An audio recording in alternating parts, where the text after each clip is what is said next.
Yeah, I think, when talking to clients about privacy, especially, in litigation, it's important to make it as real as possible. I think it's one thing to read about cases in the news, but I think it lands a little bit differently when a company kind of walks through that scenario, and see how it actually play out for them. I think, one instance is doing a tabletop exercise, which is just kind of a short focus session, where you would, simulate what would happen if they got into, a data breach or, something of that nature.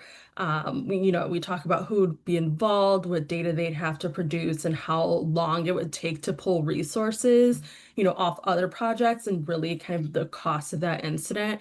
I think, once leadership sees how disruptive, a single privacy claim can be, they kind of start to understand why, proactive processes really matter. And then I think it stops feeling theoretical and starts feeling, operational. And I think also right now, one thing that's driven a lot of awareness this year is the surge in ad tech and, website tracking litigation. I think those cases have really surprised companies because they're not, generally about traditional breaches. They're about pixels, cookies, and analytics that, even smaller companies are using on a day-to-day basis and, have been quietly running for years.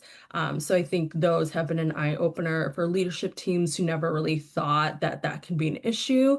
So yeah.